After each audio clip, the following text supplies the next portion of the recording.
하나님 말씀은 창세기 18장 16절부터 21절 말씀입니다. 17절부터 19절 말씀까지를 보고 창세기 18장 16절부터 21절을 보겠습니다. 우리 17절부터 19절 말씀 합독하겠습니다. 여호와께서 이르시되 내가 하려는 것을 아브라함에게 숨기겠느냐. 아브라함은 강대한 나라가 되고 천한 만민은 그로 말미암아 복을 받게 될 것이 아니냐. 내가 그로 그 자식과 권속에게 명하여 여호와의 도를 지켜 의와 공도를 행하게 하려고 그를 택하였나니 이는 나 여호와가 아브라함에게 대하여 말한 일을 이루려 함이니라. 아멘. 자, 오늘 보게 될 창세기 18장 16절부터 21절은 하나님께서 아브라함에게 죄악이 간영한 소돔과 고모라에 대한 심판을 예고하시는 내용입니다. 자, 하나님은 시대의 중요한 일을 하나님의 백성에게 절대 숨기지 않으십니다. 특히 하나님의 백성 중에서 전도자에게는 반드시 그 계획을 알려주시고 그걸로 하여금 살릴 사람들은 살리게 하시고 또 복음을 선포도 하시는 일들을 하십니다. 사실 어떤 의미에서 9.11 테러가 일어날 때도 어떤 목사님에게 뭐를 준비시키냐 하면 샌드위치를 준비시켜서 그때 그 소방관들이나 여러 그 일을 돕는 사람들에게 그 음식을 먹도록 했습니다. 그래서 오해를 받기도 했는데요. 하나님이 그렇게 알게 하시고 준비시키십니다. 무슨 일이 일어날지는 모르는데 음식을 준비시키시기도 하고요. 또 시대의 일을 말씀하시기도 합니다. 우리 이 아브라함에게는 이 소돔과 고모라에 대한 심판을 절대적으로 알려주셨다는 것입니다. 그래서 우리가 정말 전도자가 분명해진다면 또 그런 삶을 살아간다면 하나님은 이 시대의 중요한 일들을 우리에게 알려주신다는 것입니다. 그리고 죄악으로 가득한 곳이라면 분명히 하나님은 심판하신다는 거죠. 그래서 우리는 하나님 앞에서 믿음을 가진 삶, 하나님을 경외하는 삶을 살아야 될 것입니다. 그리고 하나님, 이 아브라함처럼 하나님과 소통되는 비밀을 누리게 되기를 바랍니다. 우리도 보면서 은혜 나누기를 소원합니다. 우리 16절을 보겠는데요. 자, 이제 하나님과 두 천사가 아브라함의 대접을 받고 사라에게 내년에 아들이 있을 것이다. 그때 내가 오겠다라고 말씀하시고 나서 이제 아브라함이 거주하고 있는 이 헤브론의 마므레 상수리 나무 근처를 떠났습니다. 떠나신 이유가 이제 두 천사가 하나님의 명령을 수행하기 위하여 소돔으로 가야 했기 때문입니다. 그러니까 좀 앞으로 상황은 좀 매우 급박하게 진행이 됩니다. 지금 오정쯤이잖아요. 그러니까 이제 낮인데요. 아브라함을 방문했을 때 이 점심 식사를 했습니다. 그리고 오후에 소돔으로 출발을 했습니다. 날이 저물 때에 두 천사는 소돔성에 도착을 하게 됩니다. 그리고 소돔성은 다음날 아침 동틀 무렵쯤에 심판을 받아서 멸망을 당하게 됩니다. 그 시간이 아주 긴박하게 멸망을 하러 간 것이 아니라 진짜 이 부르짖음이 맞고 이 소돔과 고모라가 아주 죄악이 많은지를 확인하러 갔는데 그것이 분명하기 때문에 불과 유황으로 그곳을 심판했습니다. 물론 하나님 아셨죠. 그죠? 모르신 것이 아니라 아셨기 때문에 천사를 보냈고 또 확인하시고 심판하셨다라고 보면 되겠죠. 근데 자, 오늘 이 16절의 마지막에 보면 아브라함은 그들을 전송하러 함께 나갔다라고 나옵니다. 그러니까 마지막까지 손님들에게 최선을 다했던 모습이 나옵니다. 함께 갔죠. 함께 동행하며 함께 배웅했던 그때의 그 아브라함의 정성 어린 모습을 보시고 또 하나님은 기뻐하셨고 이 중요한 이 시대에 일어날 중요한 일을 알려주시기도 하셨다는 것입니다. 우리는 이렇게 부지 중에 우리 주위에 있는 사람들이 하나님이 보낸 사람이라 생각하고 믿음으로 섬기고 또 대하고 그 사람을 향한 하나님의 계획을 이뤄낼 줄로 믿습니다. 저도 이렇게 사람을 보면 안 믿겠는데, 저 사람은 자기 고집이 세겠는데 라는 생각을 가집니다. 그런데 그 생각이 제 생각에 틀릴 수 있다는 생각이 들어서 최선을 다해서 한 3번 정도까지는 복음을 전해보려고 노력을 합니다. 근데 그게 아니면 맞구나라는 생각을 내 생각했던 게 맞구나 싶은데요. 한 10이면 1명, 또 20이면 1-2명은 꼭 이렇게 제 생각과 다르게 그러는 중에도 복음을 받고 바뀌어지는 사람들이 있기는 하더라고요. 그래서 제가 이렇게 함부로 추측하고 단정 짓는 일들을 하지 않으려고 하고요. 특히 요즘은 밖에서 차를 타고 가더라도 막 끼어들거나 이렇게 좀 갈등이 생길 때 과거에는 싸움닭처럼 막 싸우려고 했던 부분들이 있다면 지금은 물러나서 오히려 그 사람을 향한 배려를 하려고 노력하는 부분이 있습니다. 왜냐하면 하나님은 우리가 어떤 상황이든지 그런 삶을 살아가기를 원하시는 겁니다. 그런 삶이 구원받는 게 아닙니다. 내가 구원을 받았기 때문에 그런 삶을 살아가는 게 당연하다는 것입니다. 오늘 주격이 바뀌지 않는, 그래서 정말 구원받고 믿음을 가지고 있기 때문에 믿음 가진 자로서의 말씀에 순종하는 그런 은혜가 있게 되길 바랍니다. 17절을 보겠습니다. 자, 이제 저는 개인적으로 이 17절 말씀을 좋아합니다. 여호와께서 이르시되 내가 하려는 것을 아브라함에게 숨기겠느냐. 아브라함에게는 당신이 하시려고 하는 일을 숨기지 않으시려고 합니다. 많은 믿음의 선진들에게 숨기지 않으셨습니다. 저는 이때 하나님 저에게도 숨기지 않을 만큼 제가 믿음의 사람이 되기 원하고 언약과 통하는 사람이 되기 원합니다. 라고 이야기를 합니다. 여러분도 그렇게 하나님과 통하시기 바랍니다.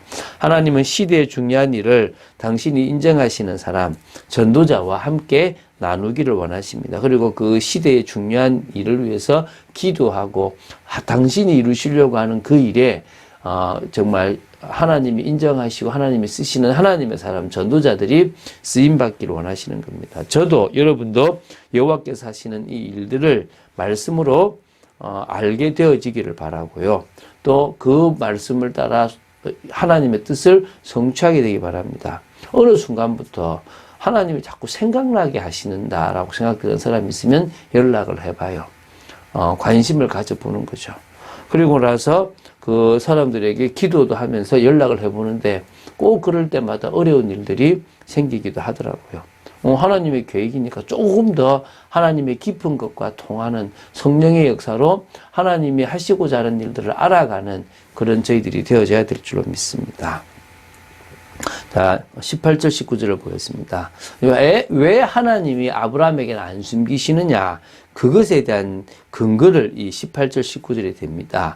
다시 말하면 하나님은 언약의 백성, 전도자, 또 정말 그 언약을 성취할 귀한 믿음의 사람에게는 분명히 그 일을 알려주시고 함께 그 일을 만들어 가시거든요. 아브라함은 바로 하나님의 뜻을 이룰 사람으로서 강대한 나라가 될 것이고 천하 만민은 그로 말미암아 복을 받게 될 것입니다. 이게 무슨 말이냐면 창세기 3장 15절에 여자의 후손을 보내시겠다고 하셨던 그 언약의 흐름 속에 아브라함이 들어가고 아브라함을 통해서 여자의 후손이신 메시아가 태어날 것이고 그 메시아를 통해서 천하 만민이 복을 받게 할 것입니다. 그것의 시작으로 선택하신 인물이 바로 아브라함입니다. 믿음의 조상으로. 그리고 당연히 숨기실 이유가 없겠죠. 그래서 하나님은 아브라함을 통해서 그 아브라함의 자식과 아브라함의 권속들에게 여호와의 도를 지키라고 또 의와 공도를 행하게 하려고 아브라함을 택하고 아브라함을 중심에 세웠다는 겁니다. 그러면 당연히 아브라함에게 이 모든 것들을 알려주시게 되겠죠. 그래서 아브라함에게 대하여 말한 것을 이룰 거기 때문에 하나님은 아브라함에게 자신이 하시려고 하는, 당신이 하시려고 하는 부분들을 당연히 말씀하신다는 겁니다. 그래서 이것은 아브라함을 통해서 이루시겠다는 것도 약속인 거고 아브라함이 그것만큼 중요한 인물이고 또 아브라함을 통해서 하나님은 일하시겠다는 거기 때문에 또 아브라함이 이 시대를 놓고 기도하기를 원하시기 때문에 분명히 알려주신 겁니다. 이제 우리가 내일 보게 될 말씀에는 아브라함이 이제 소돔과 고모라의 롯을 위해서 또 소돔과 고모라가 멸망받지 않기를 위해서 기도하는 부분이 나옵니다. 그걸 우리가 기도해야 될 줄로 믿습니다. 자, 20절, 21절을 보겠습니다. 이제 여호와께서 아브라함에게 시대의 중요한 일을 말씀하십니다. 앞에는 서론이죠, 그죠? 중요한 일을 말씀하시겠다. 왜 말씀하느냐? 바로 내가 너와 같이 이 일을 할, 또 언약을 성취할 사람이기 때문에 내가 이 시대에 대해서 말을 한다라고 말씀하셨는데요. 자, 이제 뭐 어떤 내용이냐? 소돔과 고모라에 대한 부르짖음이 크고 그 죄악이 심히 무겁다는 겁니다. 주위에 또 소돔과 고모라에 있는 그 사람들이 이곳이 너무나 악하고 너무나 부패해서 악이 악을 만들어내고 흑암에 장악되고 사단에 장악되어 있는 곳이고 그 죄가 심히 무겁기 때문에 이제 뭡니까? 내려가서 그 모든 행한 것이 과연 내게 들린 부르짖음과 같은지 그렇지 않은지 내가 보고 알려 하노라. 그 말은 모르시는 건 아니지만 하나님이 가서 정말 그곳이 진짜 맞는지 안 맞는지를 다시 한번 점검하는 거고 확인하는 거죠. 맞다면 그곳을 불과 유황으로 심판하시겠다는 거죠. 당연히 심판받을 만한 것을 누가 압니까? 아브라함도 알고 있는 겁니다. 그러니까 당연히 아브라함이 이제 그걸 놓고 기도하는 거죠. 저는 두 가지 사실을 기억했으면 좋겠습니다. 우리가 하나님의 자녀라면 하나님은 이 시대의 중요한 일을 알려주십니다. 이 시대는 앞으로 악을 향해 달려갑니다. 누가 그러더라고요. 미국의 트럼프가 이 진짜 반전해서 부정선거를 밝혀내고 바이든을 무찌르고 다시 될 거다라고 저는 안 될 거라고 얘기를 했습니다. 왜냐하면 트럼프가 뭐 싫고 바이든이 좋다가 아니라 악을 만들어가는 이 시대에 그렇게 되게끔 두지 않을 거라는 것을 저는 알고 있기 때문에 그렇습니다. 하나님은 우리에게 중요한 일들을 말씀하시고 계십니다. 또 두 번째는 정말 이 시대든 어떤 시대든 악으로 가득 차면 심판하십니다. 개인도 심판하고 나라도 심판하고 시대도 심판하게 되어 있습니다. 그래서 우리는 이 시대에 복음을 전하고 하나님의 뜻을 이루기 위해서는 갑절의 능력을 받았던 엘리사와 같은 그런 축복을 받아 누려야 될 줄로 믿습니다. 정말 하나님의 방법이 아니고서는 이 세상을 바꿀 수가 없습니다. 여러분 제발 부탁입니다. 여러분 지금 여러분이 하려고 하는 세상적인 방법으로 하지 마세요. 그 말은 노력하지 말고 감 떨어지도록 기다리라 이 말은 아닙니다. 그러나 환경과 현실에 속아서 할 거 없다 이거밖에 없다라고 몸부림치지 마시고 하나님께 맡기고 다 망해도 되지만 나는 먼저 은혜부터 받고 하나님이 주시는 말씀부터 받고 시작하겠다라고 시작하십시오. 아니면 자꾸 휘둘립니다. 환경에 휘둘리고 현실에 휘둘리고 모든 것에 휘둘립니다. 제발 그러지 마시기 바랍니다. 그리고 자꾸 여러분을 합리화시켜서 난 요것만 요 정도만 이렇게 생각하지 마시기 바랍니다. 끝까지 믿음으로 나아가는 여러분 되시기 바라고 오늘도 응답받는 귀한 날 되시기를 주 예수 그리스도 이름으로 축원드립니다. 주는 그리스도시요 살아계신 하나님의 아들이심을 고백합니다. 믿음으로 서 있기 원합니다. 말씀 붙잡고 서 있기 원합니다. 아버지 하나님의 뜻을 이루는 귀한 삶으로 서 있기 원합니다. 아버지 하나님 주장하여 주시고 역사하여 주시고 은혜 내려 주시옵소서. 정말 이 시대를 알려주시고 이 시대를 향한 하나님의 뜻에 맞는 기도하는 삶, 언약을 성취하는 삶으로 살아가는 저희들 되도록 지켜 주시옵소서. 주 예수 그리스도 이름으로 기도드립니다. 아멘.